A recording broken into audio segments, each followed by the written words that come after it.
Vamos abrir as nossas Bíblias no Evangelho de João, no capítulo 12.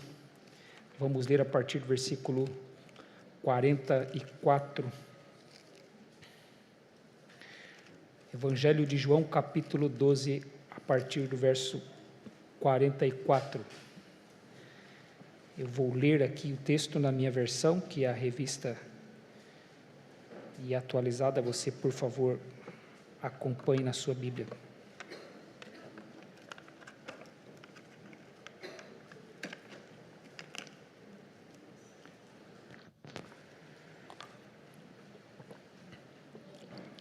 João capítulo 12, versículo 44. A palavra de Deus nos diz assim, a minha versão é a revista e atualizada, e ela diz assim: E Jesus clamou dizendo, quem crê em mim, crê não em mim, mas naquele que me enviou.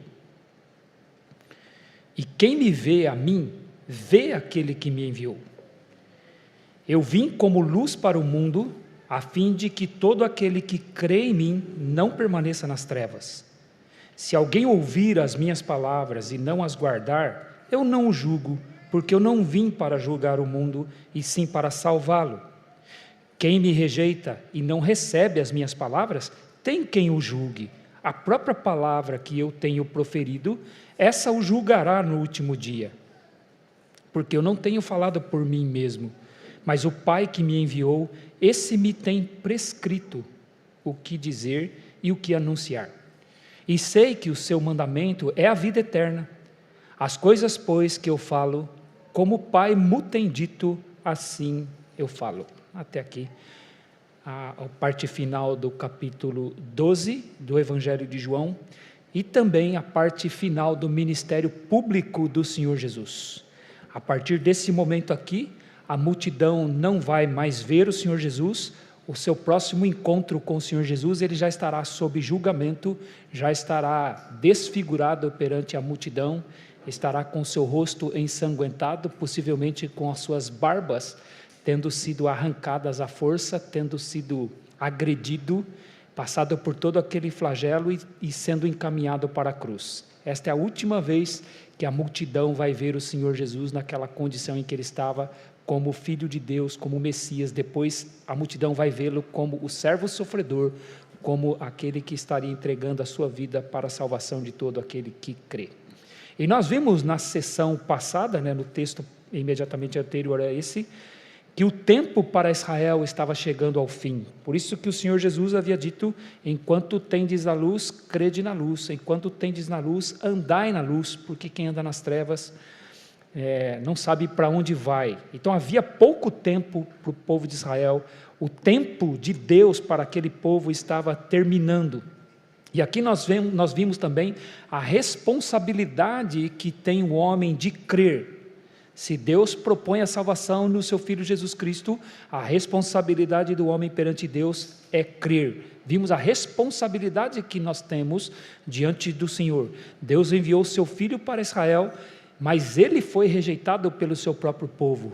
O seu próprio povo não o recebeu. Veio para o que era seu, mas os seus não o receberam, como nos diz lá no começo do Evangelho de João, no capítulo 1, versículo 12. Então, por isso o Senhor Jesus, nesse momento, ele estava entristecido. Nesse momento aqui, ele estava de fato angustiado. Ele havia dito para aquela cidade, alguns dias antes de entrar ali naquela cidade, na cidade de Jerusalém, ele disse: Jerusalém, Jerusalém, que matas os profetas e apedrejas aqueles que te foram enviados. Quantas vezes quis eu reunir os teus filhos, assim como a galinha faz, reunindo debaixo das tuas asas os do seu próprio ninho, mas vós não o quisestes. Eu vim para você, Jerusalém, eu vim como enviado de Deus para você, vim para este povo e quis te reunir, mas vós não quisestes. Jerusalém não quis, Israel não quis, rejeitou o Filho de Deus, o Filho do Deus vivo. A oportunidade de salvação foi dada, mas aquela nação não quis. Ele chorou perante aquela nação, dizendo: se conheceras dom de Deus, se conheceras por ti mesmo, hoje o que te é devido à paz, mas isto está agora encoberto aos teus olhos. dias virão sobre ti que te cercarão, né, te apertarão o cerco, te cercarão de trincheiras e te arrasarão, e aos teus filhos diante de ti, e não deixarão em ti pedra sobre pedra, porque não reconhecestes a oportunidade da tua salvação. A salvação foi dada, mas Israel não reconheceu. E nós temos aprendido, né? A salvação foi oferecida porque o homem não pode ir a Deus. Deus oferece a salvação ao homem. O homem não pode ir a Deus, e não porque lhe falta capacidade. O homem não pode ir a Deus porque a capacidade dele está corrompida pelo seu próprio pecado. É o pecado do homem que o impede de ir a Deus, é o pecado do homem que corrompe a sua capacidade de ir até Deus. Então o homem não pode ir a Deus, e é por isso que ele é responsável por sua incredulidade. Ele é responsável por rejeitar a Cristo e será condenado à eternidade no inferno por esta rejeição, por rejeitar o Salvador, rejeitar a Cristo. O tempo de Deus é um tempo limitado, Ele oferece a salvação, mas se o homem não aceita, se o homem não recebe esta salvação, o tempo termina. Por isso é que Ele disse: buscai ao Senhor enquanto se pode achar, invocai-o enquanto está perto, deixe o perverso o seu caminho, o iníquo deixe os seus pensamentos, converta-se ao Senhor, que se compadecerá dele. Volte-se para Deus, porque Ele é rico em perdoar, vai nos dizer Isaías capítulo 55, versículos 6 e 7. Deus é rico em perdoar, Deus se compadece daqueles que se voltam para Ele arrependidos, não é? Porém, esta oferta de perdão de Deus não dura para sempre, ela tem um tempo limitado, e foi isso que nós vimos no texto imediatamente anterior, assim como também aponta para a responsabilidade do homem. Deus deseja salvar o homem, Ele não tem prazer na perdição do homem, Ele não tem prazer na morte do homem. É por isso que Deus mandou o profeta Ezequiel dizer para o povo de Israel: tão certo como eu vivo, diz o Senhor Deus, não tenho prazer na morte do perverso. Tão certo como eu vivo, eu digo, eu não tenho prazer na morte do perverso. Converta-se o perverso do seu caminho perverso e viva. Convertei-vos dos vossos maus caminhos, pois por que haveis de morrer, ó casa de Israel? Ele diz, eu não tenho prazer na morte do perverso. Converta-se e viva, Deus diz. Então Deus afirmou aos perversos de Israel que eles deveriam se arrepender, que eles deveriam se converter do seu mau caminho, porque Deus não tinha prazer na sua morte. Mas se não se convertessem, iriam morrer. Iriam morrer na sua perdição. Isso, irmãos, é a ação da graça de Deus. A ação da graça de Deus. Deus vem em busca do homem, oferecendo-lhe a salvação na pessoa do seu Filho Jesus Cristo. Ele oferece a oportunidade de arrependimento, porque o pecado interrompeu o relacionamento do homem com Deus, separou o homem de Deus. Então Deus vem em direção ao homem, é por isso que Ele enviou o seu próprio Filho ao mundo, para receber o castigo que pertencia a este homem, para que este homem possa ir até Ele, para que este homem possa ter restabelecido o relacionamento com Ele, relacionamento que foi interrompido pelo pecado do homem. Quando Adão pecou lá no jardim do Éden, imediatamente ele se escondeu de Deus, ele se afastou de Deus. Então logo ele comeu aquele fruto que Deus disse que não era para ele comer, ele percebeu que estava nu, e com a consciência dele ferida, a consciência dele o acusando por conta daquilo que ele fez, seus olhos tendo sido abertos e ele enxergando a sua própria nudez, na tentativa de aliviar a sua própria consciência, na tentativa de cauterizar a sua consciência, ele cobriu o seu corpo, ele fez vestimentas para si com folhas de figueira, tentando aliviar a sua própria consciência. E então Deus vem à sua procura, Deus vem até ele, e quando ele ouviu a voz de Deus lá no jardim, ele se escondeu por entre as árvores do jardim. Esta tem sido a sina do homem ao longo da história. Ele tem, com a sua consciência pesada, com esse peso na consciência, ele tem se escondido de Deus por entre as árvores deste mundo. Essa tem sido a sina da humanidade. Foge de Deus, não tem Deus, não quer Deus e se esconde de Deus pelo peso que sente na sua própria consciência, tentando resolver sozinho o seu próprio problema, sem Deus, sem a ação de Deus, sem aceitar a proposta de Deus. Este é o homem, ele foge de Deus por causa desse peso que ele tem na sua consciência. Porque a sua consciência o acusa, dizendo que ele é um devedor diante do Deus Criador. A consciência lhe acusa de que ele vai ter que prestar contas para Deus. Daquilo que ele faz, das escolhas que ele faz e por ter pecado contra Deus. Então o homem foge.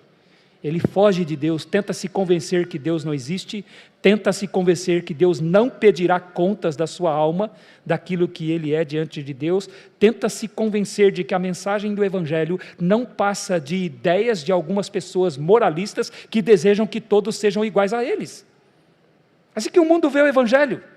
O Evangelho não passa de ideias de algumas pessoas moralistas que querem que todos sejam iguais a eles. É por isso que o homem rejeita o Evangelho. Mas Deus é cheio de graça e cheio de misericórdia. Deus é bondoso, misericordioso, assaz benigno, como nos diz o Salmo 103.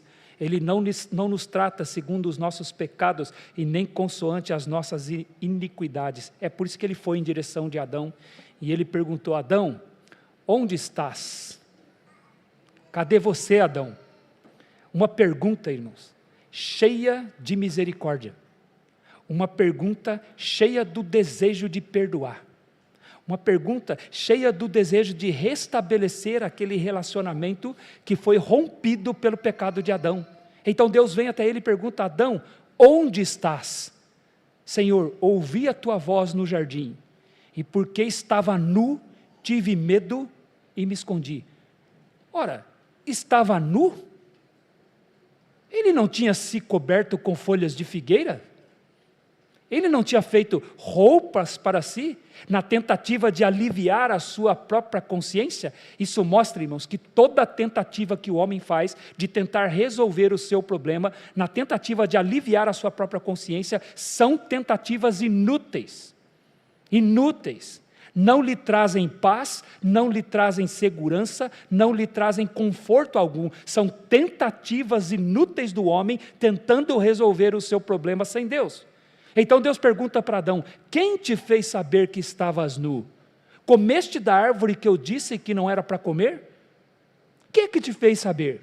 Mais uma vez, irmãos, uma pergunta cheia de amor, uma pergunta cheia do desejo de oferecendo a ele a oportunidade para que ele se arrependesse. É por isso que Deus perguntou. É simples na questão, né? Um Deus onisciente precisava perguntar para ele onde ele estava?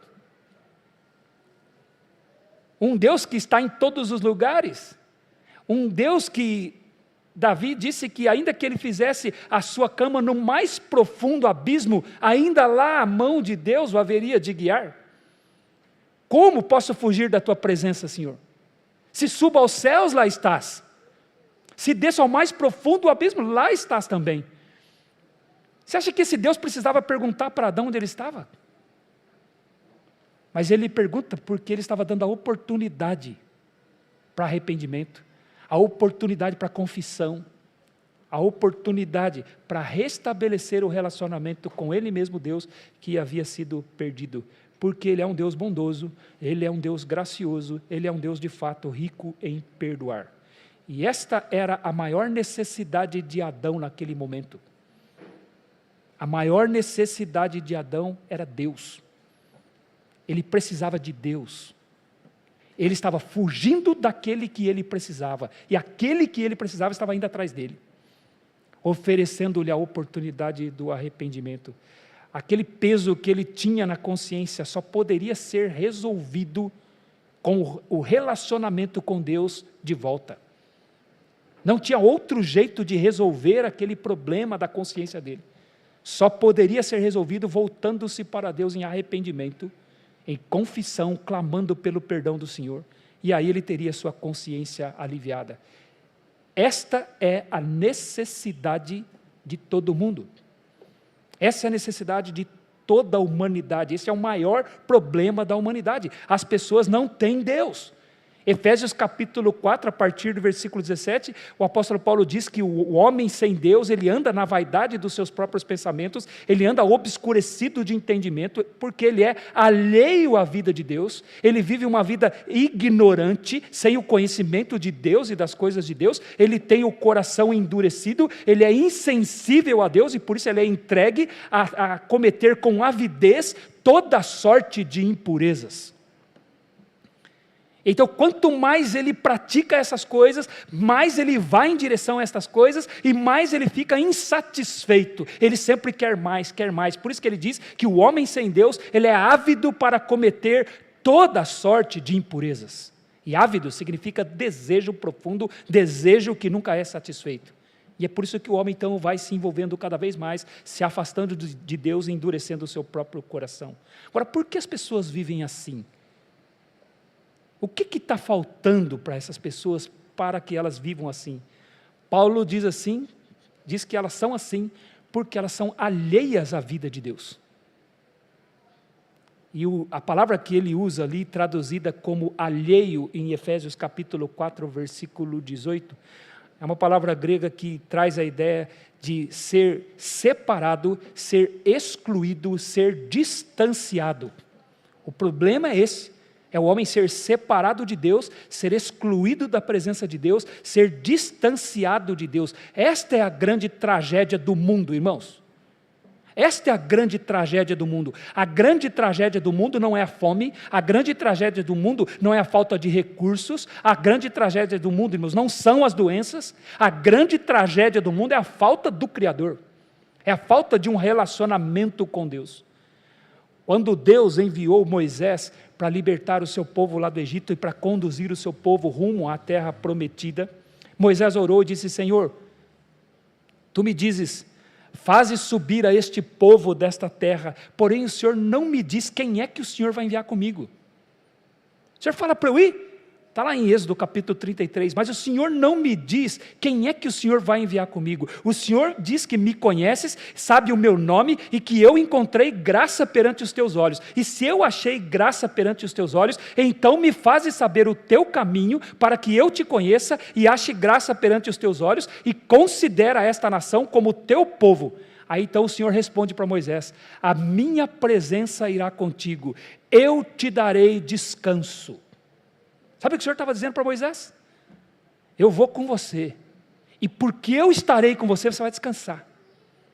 O teu descanso está em mim, na minha presença. O que é que nos dá descanso nessa nossa vida, irmãos? Qual a única coisa que pode nos dar descanso nessa vida? São tantos os problemas que nós temos, e como nós podemos sobreviver a tudo isso?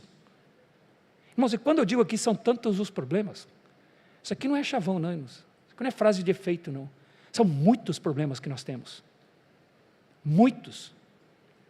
E o que pode nos dar descanso? Daí você entende o que o Senhor Jesus disse lá em Mateus capítulo 11, versículo 30, 28 a 30. Quando ele disse: vinde a mim, todos vós que estáis cansados e sobrecarregados, e eu vos aliviarei. Tomai sobre vós o meu jugo e aprendei de mim, que sou manso e humilde de coração, e achareis descanso para as vossas almas. Onde nós podemos encontrar esse descanso? O Senhor olhou para Moisés e disse: a minha presença vai contigo, e eu te darei descanso. E aí Moisés então disse: Senhor, se a tua presença não vai comigo, não me faças subir este povo daqui. Se a tua presença não vai comigo, eu não quero sair daqui e não quero conduzir esse povo. Isso é engraçado, né? O Senhor disse: a minha presença vai contigo e eu te darei descanso. E Moisés diz: se ela não for, não me faça sair daqui. Se a tua presença não vai comigo, não me tires daqui. E aí Moisés conclui: não é assim que nós saberemos que achamos graça diante dos teus olhos, em andares conosco, de forma que eu e este teu povo somos separados de todos os povos da terra? O que nos separa dos outros povos da terra é o relacionamento que nós temos com o Senhor. É assim que nós sabemos que achamos graça diante de Ti, o Senhor andando conosco, e por isso somos separados de todos os povos da terra. Moisés só queria uma coisa: Deus. A única coisa que Moisés queria, você entende? Esta é a grande oferta do Evangelho. Deus. Esta é a oferta da salvação. Deus. Foi isso que Jesus pregou durante os anos do seu ministério público. Este foi o teor da sua mensagem. Durante aqueles 3 anos de ministério público, ele pregou isso. É o que João resume para nós aqui nos versículos de 44 a 50. É o resumo da mensagem do Senhor Jesus Cristo. Irmãos, nós lemos no versículo 36, Jesus disse: enquanto tendes a luz, crede na luz, para que vos torneis filhos da luz. Jesus disse essas coisas e, retirando-se, ocultou-se deles. Jesus estava ensinando no templo ali. Ele estava no templo, rodeado daquela multidão, e ele disse estas palavras para eles, suas últimas palavras do seu ministério público. E dito isso, ele retirou-se. Era a última vez que ele esteve com eles. Ele se afastou deles, dando esta última palavra. E ele se retirou. Agora, se ele se retirou, por que João nos diz que no versículo 44, ele clamou dizendo? Ele falou isso onde e para quem? Se ele tinha se retirado da multidão. Ele não estava mais com aquela multidão, ele não estava mais ali no templo. Mesmo a rotina de Jesus naquela semana ali, aquela última semana dele, era vir para Jerusalém durante o dia e à noite ele sair de Jerusalém e ir para Betânia. No dia seguinte ele voltava para Jerusalém e à noite ele ia para Betânia. Então na segunda-feira ele entrou em Jerusalém montado no jumentinho. Na terça-feira ele foi para Betânia, na terça-feira ele voltou, muito provavelmente na terça-feira ele foi ao templo e aí virou lá a mesa dos cambistas, expulsou aqueles que vendiam coisas do templo, dizendo: a casa do meu pai é casa de oração e vós a transformais num covil de ladrões. Na quarta-feira ele possivelmente amaldiçoa a figueira e está aqui com a multidão aqui, e aí ele sai para que então na quinta-feira ele vai ser preso e então vai ser conduzido à morte. Então ele se afastou daquela multidão. Então João diz aqui, ele clamou, mas clamou para quem? E onde? Se ele tinha saído do meio da multidão. Ele não tinha se afastado? Por que João diz aqui que ele clamou? Então é isso, irmãos, o que João está dizendo aqui é um resumo de tudo aquilo que o Senhor Jesus clamou, de tudo aquilo que ele falou, tudo aquilo que ele pregou. O tempo verbal neste versículo aqui, irmãos, ele nos dá a ideia de que aquilo foi o que Jesus esteve fazendo durante aqueles 3 anos de ministério público dele. E ele pregou estas coisas, ele falou a respeito destas coisas, e João resume aqui, o que o Senhor Jesus pregou durante aqueles 3 anos foi: eu sou o único meio pelo qual vocês podem resolver o problema de vocês, a falta de Deus. Eu sou o único, é por isso que no capítulo 14, versículo 6, ele vai dizer para os seus discípulos: eu sou o caminho, a verdade e a vida, ninguém vem ao Pai senão por mim. Eu sou a solução do problema de vocês. O problema de vocês é a falta do Pai, é a falta de Deus, e eu sou este caminho para que você possa resolver este problema. Aí Filipe vai dizer para ele no capítulo 14, Filipe vai dizer assim: Senhor, mostra-nos o Pai, e isto nos basta. E ele vai dizer: Filipe, há tanto tempo eu estou convosco, e não me tens conhecido? Como dizes tu, mostra-nos o Pai? Quem me vê a mim, vê o Pai. Engraçado, Filipe estava certo numa coisa, irmãos: a única coisa que basta é o Pai. Ele estava certo nisso. Mostra-nos o Pai e isso nos basta, isso é suficiente para nós. Filipe estava certo nisso. Agora, Filipe estava errado em pedir isso para Jesus. Era nisso que estava o erro dele. Filipe revelou que ele ainda não conhecia Jesus, não conhecia o Senhor Jesus em profundidade, e aí o Senhor Jesus tem que corrigi-lo: Filipe, há tanto tempo estou convosco, e não me tens conhecido? Como dizes tu, mostra-nos o Pai? Quem me vê a mim, vê o Pai. Jesus é a presença de Deus para eles. Jesus era Deus entre eles, Jesus é o Emanuel, Deus conosco. Ele não precisava pedir: mostra-nos o Pai, porque o que do Pai poderia ser visto, era visto na presença, na pessoa do Senhor Jesus Cristo. Era isso que Filipe viu durante 3 anos da sua vida e não havia se dado conta de que Deus estava presente diante dele, ministrando ao seu coração, na pessoa do seu Filho, não é? O Senhor Jesus Cristo, o Verbo encarnado. Então João, ele resume a mensagem do Senhor Jesus Cristo aqui. E qual é a mensagem do Senhor Jesus Cristo? O que ele veio fazer? Jesus veio restabelecer o relacionamento do homem com Deus. É isso que o Senhor Jesus veio fazer. Jesus veio restabelecer o relacionamento do homem com Deus. Foi o que Jesus ofereceu o tempo todo. O tempo todo. É o Verbo, e o Verbo estava com Deus, e o Verbo era Deus. Todas as coisas foram feitas por Ele, e sem Ele nada do que foi feito se fez. Meus irmãos, Deus foi até Adão. Quando Adão estava se escondendo por entre as árvores do jardim. E quando Ele enviou Jesus ao mundo, Ele estava fazendo a mesma coisa. Quando Deus enviou Jesus ao mundo, é Ele vindo até o homem que está se escondendo por entre as árvores deste mundo, tentando sozinho resolver os seus problemas. É isso que o Senhor Jesus pregou. É isso que Ele ensinou. Quem tem Jesus, tem Deus. E é sobre isso que essa passagem aqui nos fala. Jesus veio estabelecer o relacionamento do homem com Deus. E o que recebe então aquele que se relaciona com Jesus? Quais são os resultados de se relacionar com Jesus? É o que Jesus afirmou, e João resume aqui para nós. São palavras de João aqui afirmando aquilo que o Senhor Jesus pregava. Crer em Jesus é ter Deus. Crer em Jesus é ter Deus. Por isso que no versículo 44 ele diz: quem crê em mim, crê não em mim, mas naquele que me enviou. Então João está dizendo que esta foi a mensagem do Senhor Jesus. Quem crê em mim, crê não em mim, mas naquele que me enviou. Esse foi o brado de Jesus, esse foi o grito de Jesus, esse foi o clamor de Jesus. Por isso que João usou esse verbo aqui no versículo 44. E Jesus clamou. Esse verbo aqui no grego é forte, é um grito, é um clamor, é um levantar de voz, é uma chamada de atenção em voz alta. Sabe o que ele está dizendo? O que marcou a mensagem de Jesus. Jesus pôde ser rotulado por isso.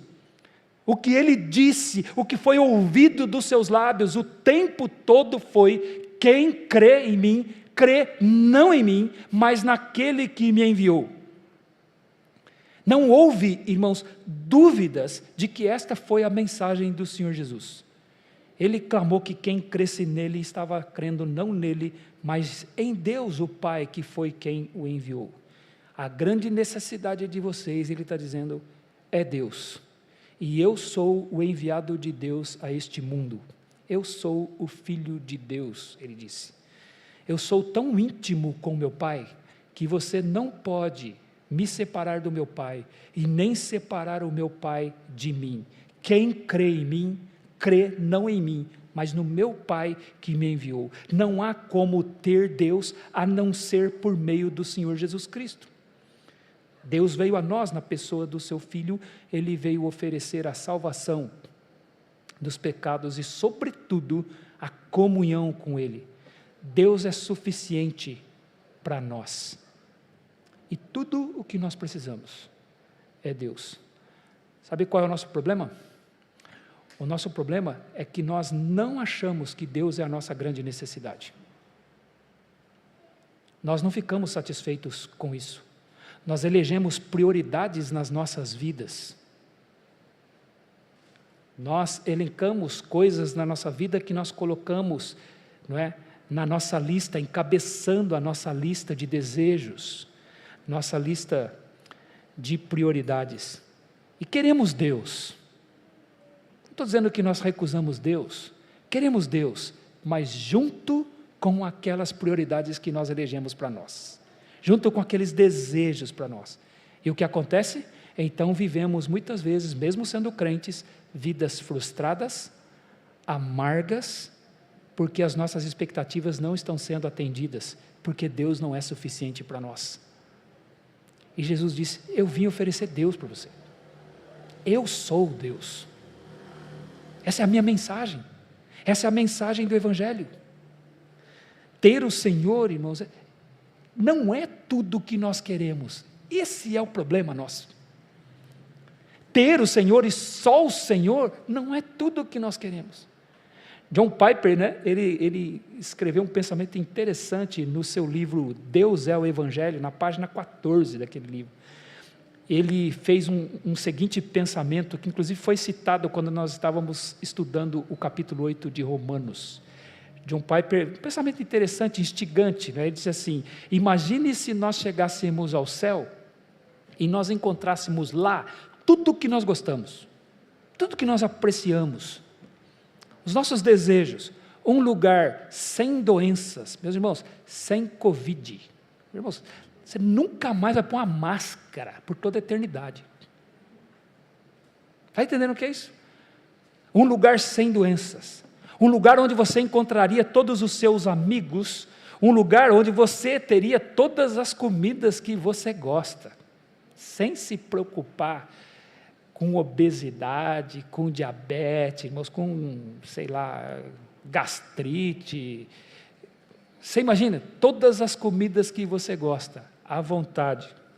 Um lugar onde você vai encontrar todas as atividades relaxantes que você tem prazer.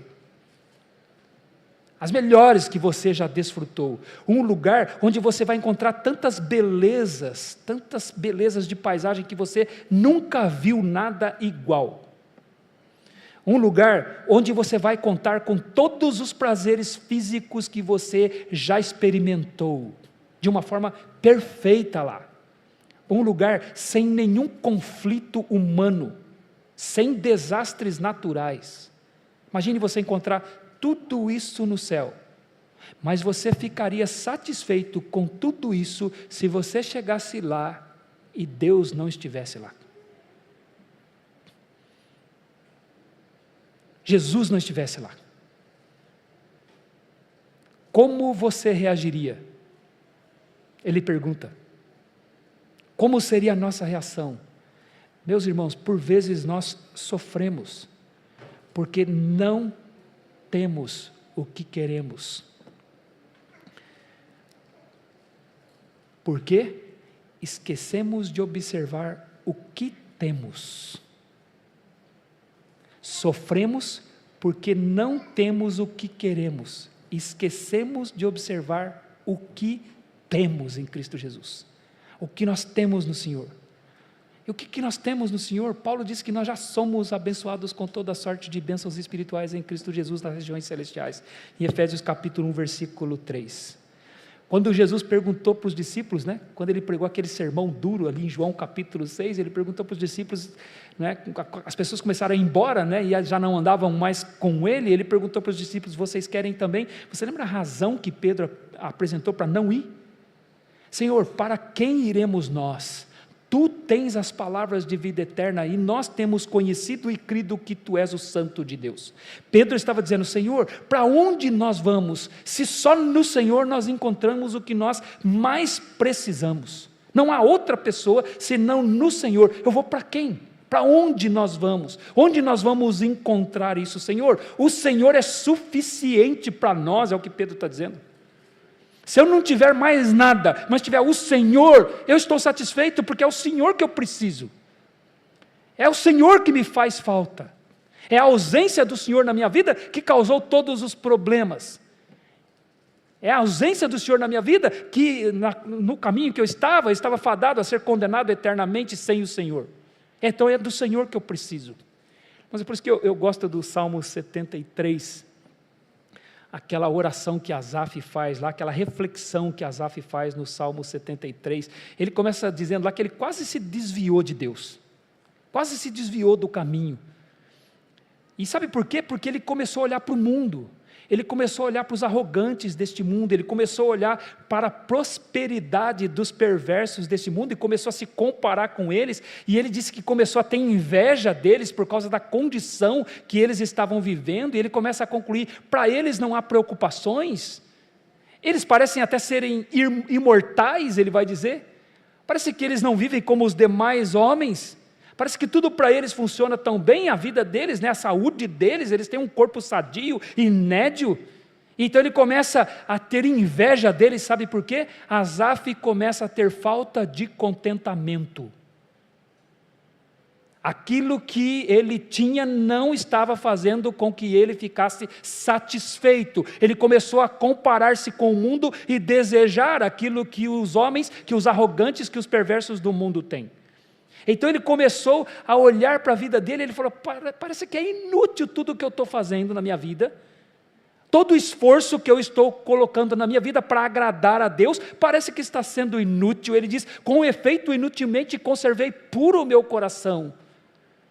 Parece que foi um esforço em vão. Com efeito, ele vai dizer, eu conservei puro o meu coração e lavei as mãos na inocência. Parece que isso não vale nada. Porque apesar de eu estar fazendo este esforço de agradar a Deus, este esforço de andar em santidade, este esforço de manter as minhas mãos na inocência, toda manhã, de contínuo, eu sou afligido e sou castigado. Já sentiu isso, irmão? Você faz um esforço para ser fiel a Deus, você quer agradar a Deus, mas parece que você leva uma surra a cada manhã, por causa dos problemas que surgem na sua vida, por causa dos problemas que nos afligem, as preocupações que nós temos. Ele diz, Senhor, eu me esforço, mas a cada manhã eu sou afligido, a cada manhã eu sou castigado. Parece que está tudo sendo em vão. E aí ele diz, em só refletir para compreender essas coisas, eu achei uma tarefa muito pesada para mim, até que eu entrei no santuário de Deus e atinei para o fim dos arrogantes, para o fim dos perversos. Então ele termina o Salmo 73 com uma oração, uma afirmação, né, uma confissão, um arrependimento, dizendo que Deus é suficiente para ele. Deus é suficiente. Então ele vai dizer, quando o coração se me amargou nas minhas entranhas e se comoveram, eu estava embrutecido e ignorante, era como um irracional a tua presença, Senhor. Eu não estava pensando direito. E aí ele disse, todavia, estou sempre contigo, estou sempre com o Senhor, tu me seguras pela mão direita,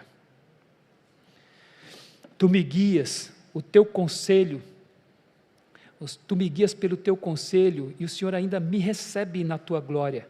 E aí ele fala uma coisa interessante, irmãos, ele vai dizer assim, quem mais tenho eu no céu?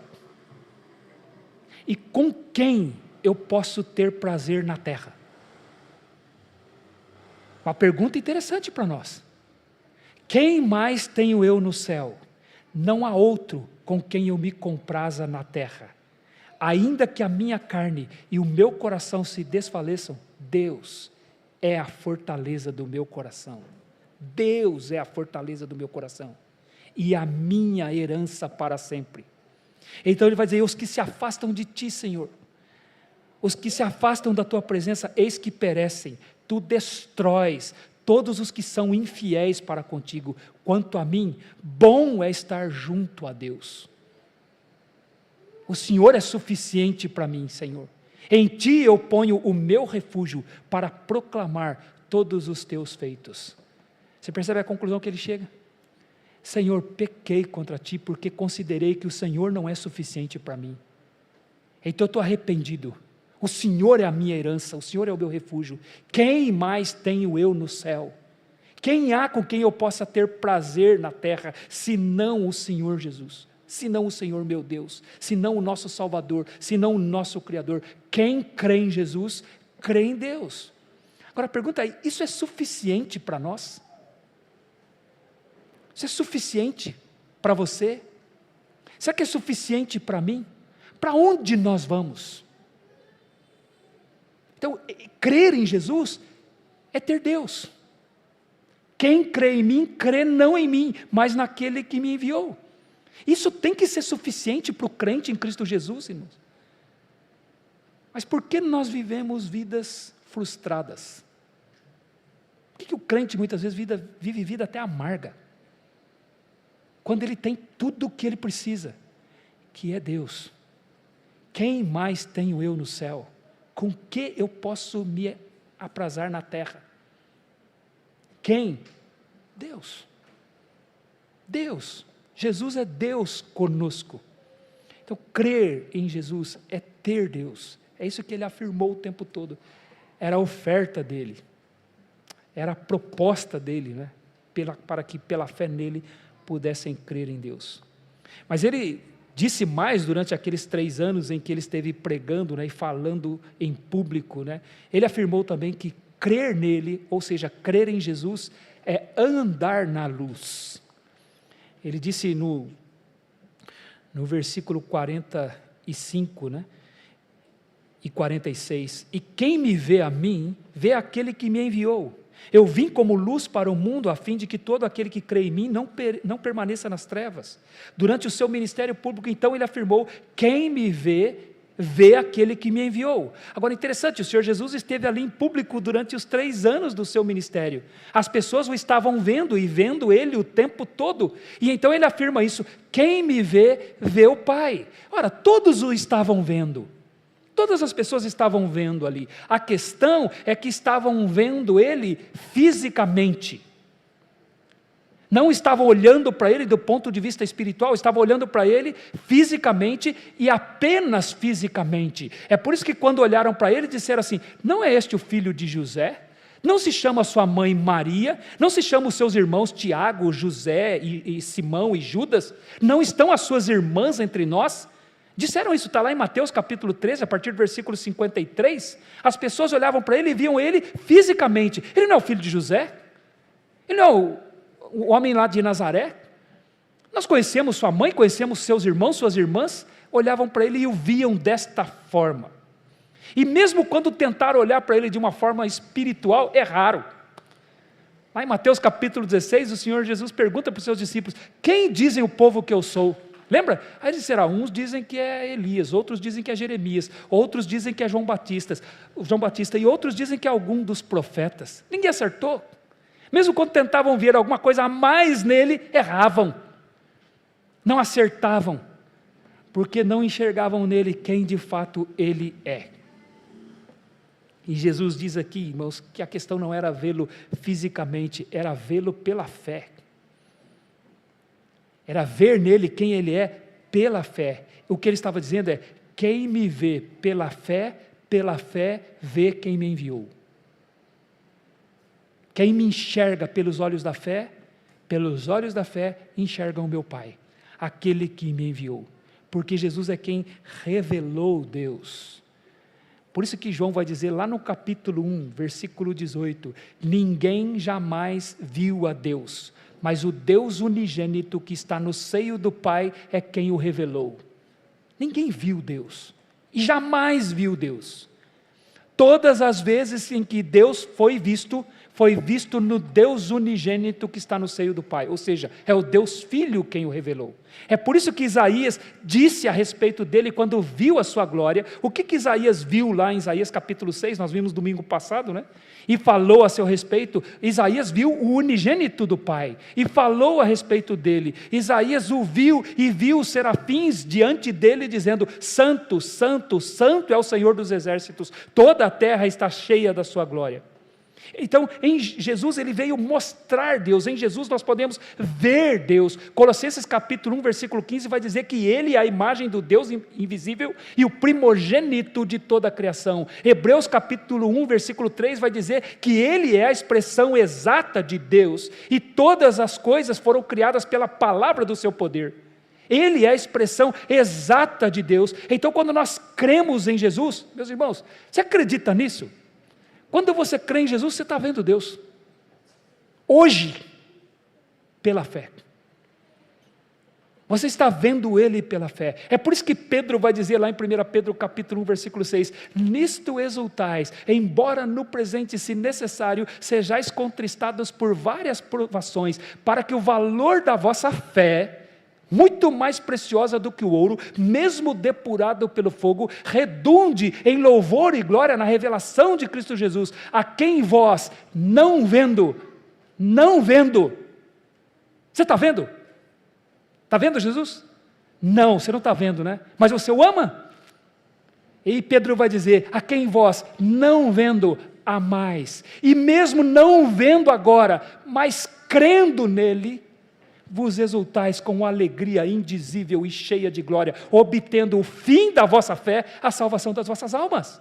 Então Pedro está dizendo que hoje eu não vejo Jesus, mas eu o amo. Eu não o vejo hoje, mas eu creio nele e posso me exultar nele, me alegrar nele, porque ele salvou a minha alma. Ele me salvou, isso é suficiente para mim, eu posso vê-lo pelos olhos da fé. Então nós podemos afirmar que nós estamos vendo Deus, porque estamos vendo Jesus, vendo pelos olhos da fé. Então Jesus afirmou: quem o vê, vê aquele que o enviou. E aí ele diz então no versículo 46, eu vim como luz para o mundo, a fim de que todo aquele que crê em mim não permaneça nas trevas. Então ele diz que porque ele é o próprio Deus, e pela fé nós estamos vendo nele Deus, e Deus, João vai dizer lá na sua primeira carta, lá no capítulo 1, a partir do versículo 5, que Deus é luz, e nele não há treva nenhuma. Jesus pregou o tempo todo: quem crê em mim não permanece nas trevas, porque ele veio como luz. Você vai ver que João vai falar isso no Evangelho o tempo todo. Lá no começo, lá no capítulo 1, João já diz que ele é a luz que vindo ao mundo ilumina todo homem. Ele é a luz do mundo. Ele vai dizer que ele é a luz no capítulo 3. Ele vai dizer no capítulo 8, versículo 12, eu sou a luz do mundo. Quem me segue não andará nas trevas, mas terá a luz da vida. Quando ele foi curar aquele cego de nascença que vivia na escuridão, uma ilustração, quando ele vai curar o cego no capítulo 9, no versículo 5, ele vai dizer assim: enquanto estou no mundo, sou a luz do mundo. Agora, o problema, interessante, né? Qual é o maior impacto que tem luz e trevas? Nos sentidos humanos, qual sentido é mais impactado por luz ou trevas? Qual dos sentidos? A visão, não é? A visão é o sentido mais afetado, mais impactado pela luz ou pelas trevas. Então ele disse: você me vê porque você está na luz, porque você creu. E quem me vê, vê o Pai. E porque você me vê, você está na luz. Você anda na luz. Porque quem anda nas trevas não sabe para onde vai. Por isso é que ele disse: enquanto tendes a luz, crede na luz, para que vos torneis filhos da luz. Se nós temos crido no Senhor Jesus, nós estamos na luz e estamos andando na luz. Agora, sabe qual o problema também nosso?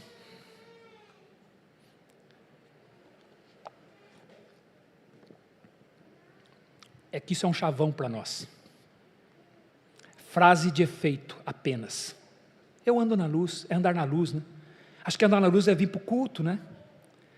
Andar na luz é orar, ler a Bíblia. É isso mesmo, irmãos. É vir para o culto, orar, ler a Bíblia. Mas é muito além disso. Andar na luz tem implicações diretas no que você vê nesse mundo, como você interpreta o mundo. Andar na luz, irmãos, tem um impacto direto no que você pensa, no que você fala, no seu comportamento. Tem implicações diretas. O que significa andar na luz? Significa enxergar. Enxergar. Sabe o que me entristece, irmãos? Quando crentes em Cristo Jesus interpretam o mundo como o mundo interpreta o mundo. Eu sofro com isso. Como pode um crente em Cristo Jesus estar enxergando o mundo do jeito que o mundo está enxergando o mundo? Olha para as coisas do mundo como o mundo enxerga.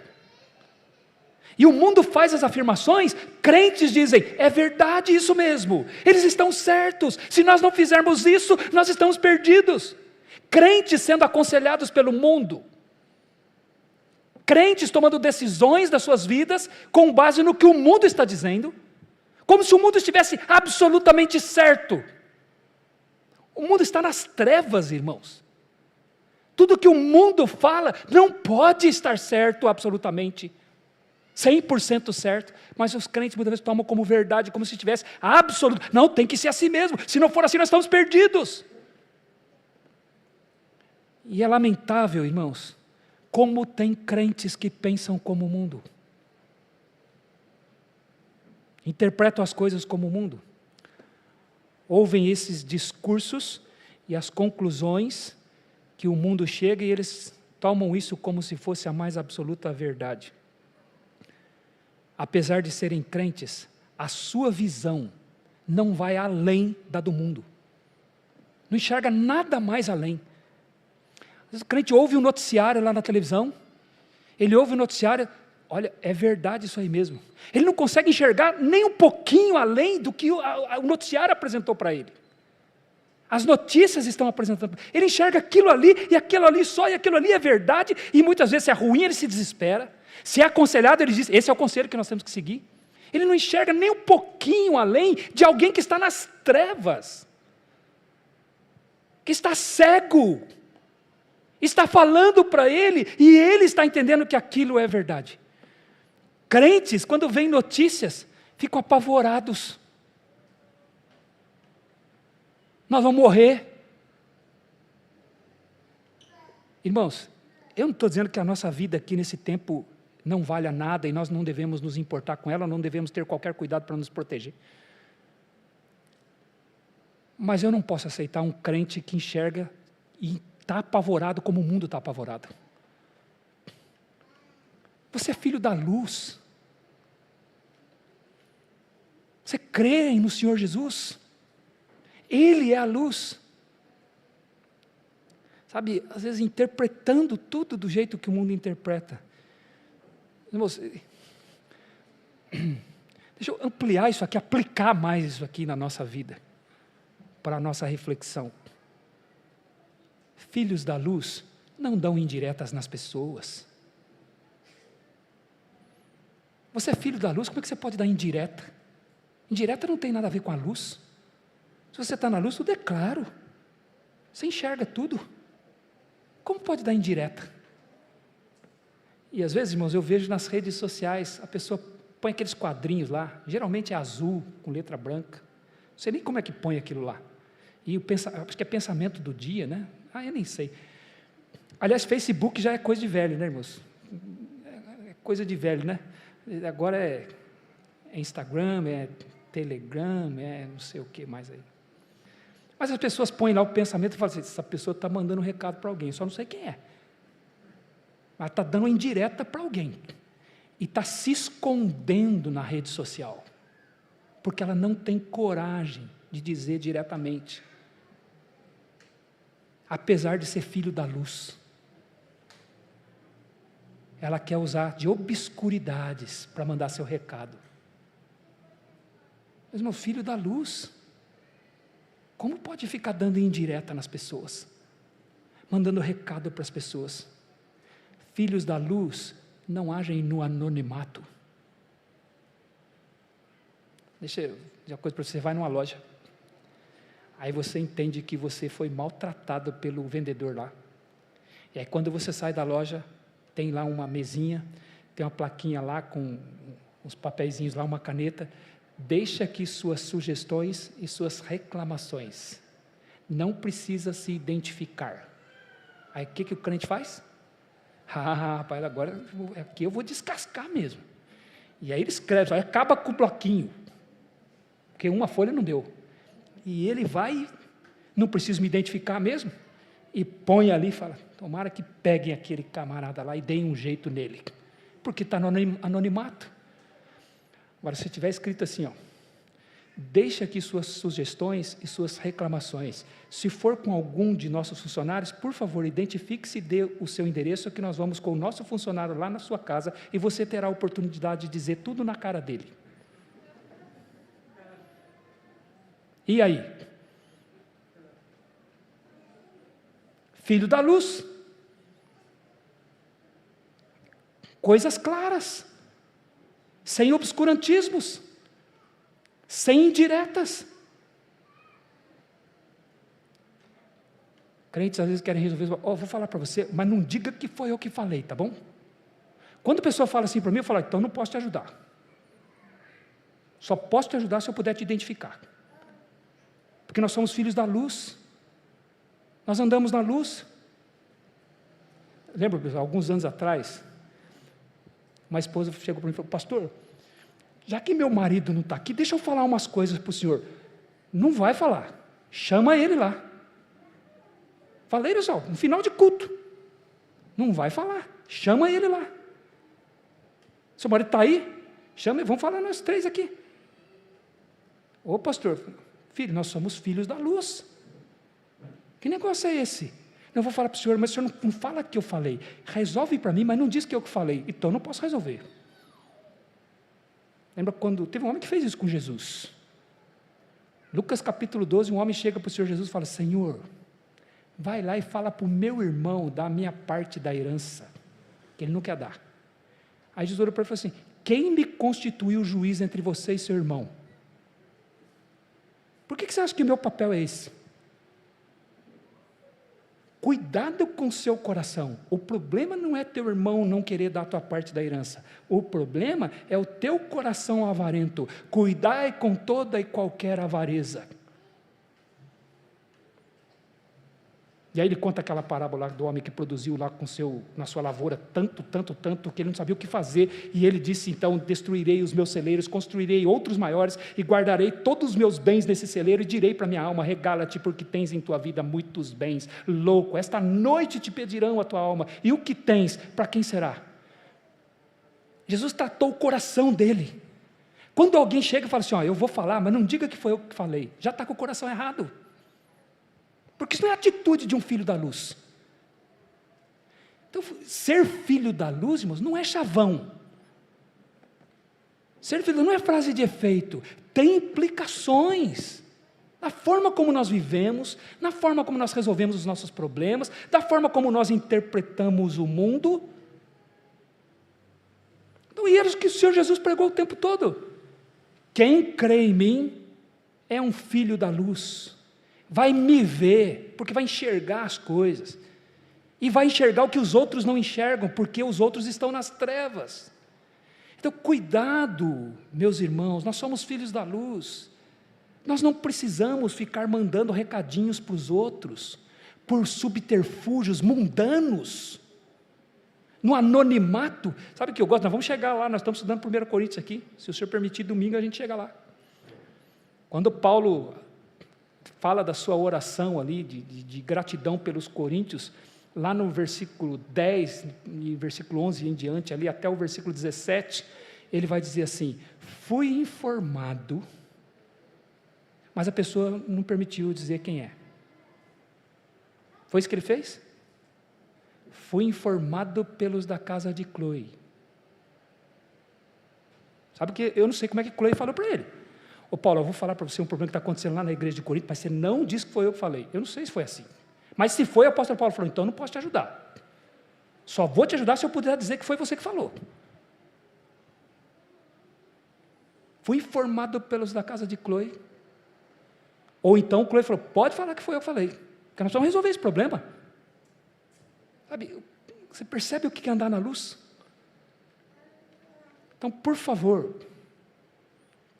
vamos pensar como você enxerga o mundo, como nós enxergamos as coisas. Nós somos filhos da luz. Quando você ouve um noticiário, ore: Senhor, não me deixa enxergar o que o mundo está enxergando nessa situação, porque eu sou teu filho, eu sou um filho da luz. Não me deixe enxergar o que o mundo que está nas trevas está enxergando. Eles não enxergam nada, eu enxergo, porque eu sou teu filho. Então me ajuda, eu quero enxergar, eu quero ir além, eu quero interpretar diferente o mundo, a vida, porque eu creio em ti, e eu sou um filho da luz. Tenho 5 minutos, que aquele relógio está me dando, e mais os 5 que eu sei que vocês sempre me concedem quando eu peço. Mas deixa eu terminar com o último ponto aqui, né? Crer no Senhor Jesus, além de ter Deus, além de ser alguém que tem a luz, que anda na luz, crer no Senhor Jesus também é ser livre do julgamento de Deus. É isso que o Senhor Jesus pregou também o tempo todo. Crer nele é estar livre do julgamento de Deus. É o que ele diz a partir do versículo 47, ele diz: se alguém ouvir as minhas palavras e não as guardar, eu não o julgo, porque eu não vim para julgar o mundo, e sim para salvá-lo. Quem me rejeita e não recebe as minhas palavras, tem quem o julgue. A própria palavra que tenho proferido, essa o julgará no último dia. Durante todo o seu ministério, o Senhor Jesus pregou para que o mundo fosse salvo por Ele. Porque Deus enviou o seu Filho ao mundo, não para que julgasse o mundo, mas para que o mundo fosse salvo por Ele. E quem crê no Filho não é julgado, mas quem não crê no Filho já está julgado, porquanto não crê no unigênito Filho de Deus. Ele disse lá em João capítulo 3, versículo 17. Em sua primeira vinda, o Senhor Jesus veio para salvar. Mas quando Ele vier pela segunda vez, Ele vai trazer o julgamento de Deus. E Jesus pregou o tempo todo que quem ouvisse a sua palavra estaria livre deste julgamento. No capítulo 5, versículo 24, ele disse: em verdade vos digo, quem crê na minha palavra e crê naquele que me enviou, tem a vida eterna, não entra em juízo, mas passou da morte para a vida. Quem crê em mim tem a vida eterna e não entra em juízo, mas passou da morte para a vida. Haverá um juízo trazido por Deus a este mundo e ninguém poderá escapar dele. Todos estarão perante o julgamento de Deus, e só há uma maneira de escapar do julgamento de Deus, e esta foi a mensagem de Jesus durante os seus 3 anos de ministério público: quem crê em mim estará livre deste julgamento, vai escapar deste julgamento. Estas foram as palavras do Senhor Jesus: quem guarda a minha palavra, ele vai escapar deste julgamento, ele será livre daquele dia. Este é o tempo da salvação, ele veio oferecer. E no versículo 48, então ele diz: quem me rejeita, quem não recebe as minhas palavras, tem quem o julgue. A minha própria palavra é quem o julgará no último dia. Tudo, irmãos, o que Jesus disse que está registrado, vai servir como uma testemunha de julgamento contra aqueles que rejeitam a palavra do Senhor Jesus Cristo. Tudo será usado contra a pessoa que rejeita o Senhor Jesus Cristo no dia do julgamento. Ele diz: a minha própria palavra vai servir de testemunha, vai condenar, vai julgar estes que me rejeitam. É por isso que no capítulo 15, versículo 22, ele disse: se eu não tivesse vindo e não tivesse falado a este mundo, pecado este mundo não teria, mas como eu vim e falei, ele permanece no seu pecado. A palavra de Jesus vai ser usada como um julgamento naquele dia. Paulo vai dizer, a respeito da lei de Deus. No capítulo 7 de Romanos, no versículo 7, ele vai dizer que a lei de Deus, ele não saberia que era um pecador se a lei de Deus não tivesse dito para ele. Ele não saberia que cobiça se a lei de Deus não dissesse: não cobiçarás. E nós conhecemos este efeito da lei de Deus de condenar o homem, este efeito da lei de Deus de convencer o homem de que ele é um pecador. A lei de Deus é que mostra para mim quem eu sou. Eu sei que sou um idólatra, porque a lei de Deus diz para eu não ter idolatria. Eu sei que uso mal o meu tempo, porque a lei de Deus diz que eu devo guardar o dia do Senhor. Eu sei que desonrei meu pai e minha mãe, porque a lei de Deus diz para eu não desonrar. A lei de Deus é que nos convence do que somos, e nós sabemos deste aspecto da lei de Deus. E Paulo disse que a lei de Deus não pode salvar, porque ela está enferma pelo próprio pecado. No que fora impossível a lei, no que estava enferma pelo pecado, isto fez Deus enviando o seu próprio Filho em semelhança de carne pecaminosa, mas sem pecado, para que o homem pudesse ser salvo, visto que a lei não podia salvá-lo. Nesse mesmo evangelho, lá no capítulo 1, versículo 17, Paulo vai dizer: a lei foi dada por meio de Moisés, mas a graça e a verdade vieram por meio do Senhor Jesus Cristo. Então a mensagem de hoje, irmãos, é uma mensagem de salvação pela graça. Porque a lei condena, a lei não pode salvar. Mas a mensagem do Evangelho é uma mensagem de salvação pela graça de Deus. Mas é interessante, aqueles que rejeitam o Evangelho vai se transformar numa lei de condenação no dia do juízo. Hoje ele é uma mensagem de salvação pela graça. Mas naquele dia ele será uma mensagem de condenação. É por isso que ele disse no versículo 48, estas coisas que eu disse, a minha própria palavra haverá de julgar essa pessoa no último dia. Então durante aqueles 3 anos o Senhor Jesus estava afirmando que a salvação estava na obediência ao Pai. E ele estava obedecendo o Pai, ele não estava falando por si mesmo, mas ele como servo estava sendo obediente ao Pai e obediente até a morte e morte de cruz. E os seus ouvintes, tudo o que eles ouviram da boca dele eram palavras do Pai, eram palavras de Deus. Nunca saiu da boca do Senhor Jesus Cristo nenhuma palavra torpe, mas senão unicamente a que transmite graça e edificação àqueles que ouvem. Nunca se achou um dolo na sua boca. Eram palavras cheias de graça saindo da boca do próprio Deus. É isso que ele falou o tempo todo. Ele diz no versículo 49, porque eu não tenho falado por mim mesmo, mas o Pai que me enviou, esse me tem prescrito o que eu devo dizer, o que eu devo anunciar. E aí então no versículo 50, ele diz que estava anunciando um mandamento de Deus. Eram palavras cheias de graça, mas era mandamento de Deus. Ele diz, eu sei que o mandamento de Deus, ou seja, o seu mandamento, é a vida eterna, ele diz no versículo 50. O mandamento de Deus, a palavra do Evangelho, é a vida eterna. São palavras cheias de graça, mas tem peso de mandamento, de forma que aquele que rejeita, este mesmo mandamento vai servir de condenação para ele no último dia. São mandamentos de Deus. Por isso ele afirmou que quem o rejeita e não guarda a sua palavra, esta própria palavra haverá de julgá-lo, porque ela tem o mesmo peso da lei de Deus. Hoje ela pode salvar, porque é a palavra de Deus, mas um dia ela será o próprio juiz, ela terá o peso do julgamento. Por isso que o apóstolo Paulo escreve, irmãos, em 2 Tessalonicenses, capítulo 1, versículos de 7 a 10, ele estava encorajando a igreja dos Tessalonicenses naquela passagem. Eles estavam sofrendo, era uma igreja que estava sofrendo por causa de algumas pessoas que estavam causando tribulações para a igreja. E ele diz a eles que quando o Senhor Jesus viesse, ele daria descanso para a igreja, daria descanso para o seu povo, mas aqueles que estavam fazendo com que a igreja sofresse, eles receberiam como pagamento a própria tribulação que eles estavam causando na vida da igreja. E então ele afirma, a partir do versículo 7 do capítulo 1 de 2 Tessalonicenses, e a vós outros que sois atribulados, ele vai conceder alívio juntamente conosco, quando do céu se manifestar o Senhor Jesus com os seus anjos, os anjos do seu poder, e em chama de fogo, ele vai tomar vingança contra os que não conhecem a Deus.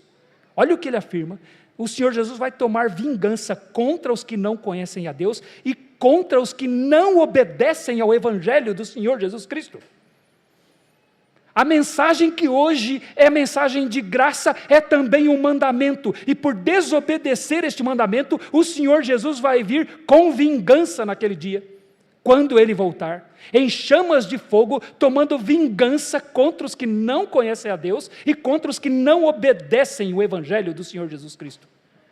Estes sofrerão penalidade e eterna destruição, banidos da face do Senhor e da glória do seu poder, quando Ele vier para ser glorificado nos seus santos e ser admirado em todos os que creram naquele dia, porquanto foi crido entre vós como o seu próprio testemunho, como o testemunho nosso, Paulo diz. Agora, não é interessante isso? O mesmo Evangelho, que hoje é o Evangelho da graça para a salvação, aqueles que desobedecem o Evangelho, naquele dia virá como um mandamento, e aqueles que desobedeceram este mandamento serão condenados em eterna destruição, ele diz. Então você está entendendo o que é crer no Senhor Jesus? É escapar daquele dia. O Evangelho é um mandamento para ser obedecido, e quem o obedece escapa daquele dia, escapa do julgamento de Deus. Deixa eu dizer uma coisa para você, para nós, para a nossa reflexão. Deus é muito perigoso. Diga isso para os seus filhos.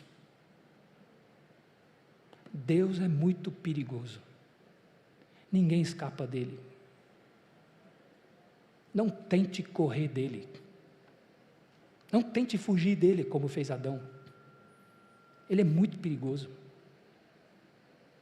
O maior problema do homem é Deus existir.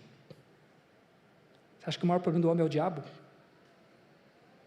Acha que o maior problema do homem é a fome, doença? O maior problema do homem é Deus. E Deus é um ser muito perigoso. E só tem um jeito de escapar de Deus. E sabe onde é? Deus. Só tem um jeito de você escapar do julgamento dele. É correndo para Ele. É nele que nós encontramos o porto seguro.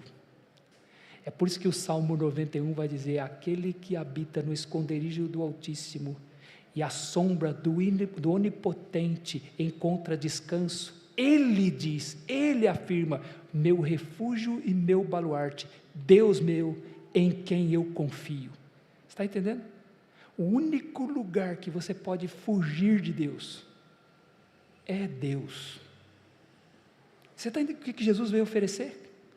Ele é Deus. Quem ouve as minhas palavras, ele não será julgado. Mas quem rejeita a minha palavra, a própria palavra o julgará naquele dia. Isso é uma coisa que nós não estamos acostumados a ouvir, né? Mensagem que o Senhor Jesus pregou o tempo todo, João nos diz.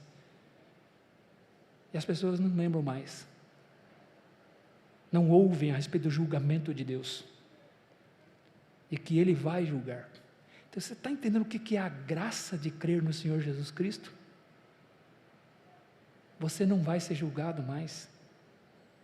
Você escapou do julgamento de Deus, porque Jesus recebeu o julgamento no seu lugar. Ele sofreu o que eu e você deveríamos ter sofrido. Era isso que ele pregou o tempo todo. Foi a mensagem dele em público, e é o que João resume aqui nesta passagem para nós. Você crê nisso? Você acredita nisso? Vamos orar? Vamos agradecer ao Senhor. Pai nosso que estás no céu, santificado seja o teu nome. Venha a nós, Senhor, o teu reino, seja feita, Senhor, a tua vontade, Senhor, assim na terra como no céu. Queremos, Senhor, te agradecer, ó Pai, mais uma vez pela tua palavra. Queremos te agradecer, Senhor, por tudo que nós encontramos no Senhor Jesus Cristo. O Senhor mesmo. O Senhor, ó Pai. E nós queremos, ó Pai, de fato, que o Senhor seja suficiente para nós. Perdoa-nos, Senhor, tenha misericórdia de nós, quando ficamos insatisfeitos, quando murmuramos, ó Pai, porque as nossas expectativas não estão sendo atendidas. Perdoa-nos, ó Pai, tem misericórdia de nós, Senhor, quando ficamos tomados, Senhor, de falta de contentamento, Senhor, porque nos esquecemos que o Senhor é suficiente, que temos o Senhor, ó Pai. Temos o Senhor na pessoa do Teu Filho Jesus Cristo, que veio até nós, porque nós nunca fomos a Ti, nunca buscamos o Senhor, e o Senhor veio nos buscar, e nós Te agradecemos por isso. Te louvamos, Senhor, porque crendo nele, Senhor, nós temos a luz, estamos sob a luz, e podemos enxergar, podemos ver além, Senhor, do que este mundo vê, podemos interpretar a nossa vida, Senhor, de uma forma diferente como este mundo interpreta. Podemos, de fato, Senhor, ter comunicações claras, que buscam, de fato, reconciliação, edificação, Senhor, solidez nos relacionamentos, ó Pai. Perdoa-nos, Senhor, quando nós não confiamos nisso, Senhor, e começamos a usar métodos mundanos, métodos deste mundo, Senhor, para resolver os nossos problemas. Tem misericórdia de nós, Senhor. Perdoa-nos quando nós nos esquecemos que somos filhos da luz. E te agradecemos, Senhor, por saber, Senhor, que não seremos julgados mais, porque já fomos julgados naquela cruz, quando o Teu Filho morreu no nosso lugar. Nós te agradecemos por ter tido a oportunidade de ouvir esta mensagem, Senhor, e crer nela, e escaparmos, Senhor, deste julgamento daquele dia, Senhor. Nós te agradecemos por isso, Senhor, e mais uma vez, Senhor, nós te agradecemos pela Tua misericórdia, porque apesar, Senhor, de muitas vezes nós nos esquecermos disso, o Senhor tem nos sustentado com a Tua graça, tem nos protegido, tem cuidado de nós, e nós te agradecemos, ó Pai, te louvamos pelo Evangelho do Senhor Jesus Cristo, pela mensagem da cruz, Nós te agradecemos, ó Pai. E cuida do nosso coração, Senhor. Dá-nos a paz, Senhor. Dá-nos de fato o descanso, Senhor, em Ti. Nós desejamos isso, ó Pai, e te agradecemos. Consola o coração dos Teus filhos. Lembra-os, ó Pai, de que o Senhor é suficiente para eles. Como Asaf disse, Senhor, a cada manhã nós somos castigados. Mas quem mais temos no céu? Com quem nós podemos ter prazer na terra? É o Senhor, ó Pai. Então lembra-nos disso, Senhor. Lembra os Teus filhos. Consola, Senhor, o coração dos Teus filhos que porventura estão sofrendo, passando por angústias, aflições. Que o Senhor seja suficiente para cada um deles. Cuida de seus corações, querido Deus. Nós pedimos isso no nome de Jesus, o Teu Filho. Também eu peço a Ti, Senhor, se há alguém que não conhece a Ti, que tendo ouvido estas palavras, Senhor, que não tem o descanso que podemos encontrar em Ti, que possa, Senhor, se arrepender de quem é, reconhecer quem é diante de Ti, Senhor, e clamar por salvação, que possa acontecer com ele, Senhor, o mesmo que aconteceu conosco, o que o Senhor fez por nós. Então que o Senhor possa, Senhor, se assim for do Teu agrado, salvar, Senhor, se há alguém que não conhece a Ti e ouviu estas palavras, Senhor. Nós oramos, querido Deus, agradecidos, no nome do Senhor Jesus. Amém. Que o amor de Deus, a graça do nosso Senhor e Salvador Jesus Cristo, a comunhão e a consolação do Espírito Santo estejam presentes nas nossas vidas, hoje e sempre. Amém.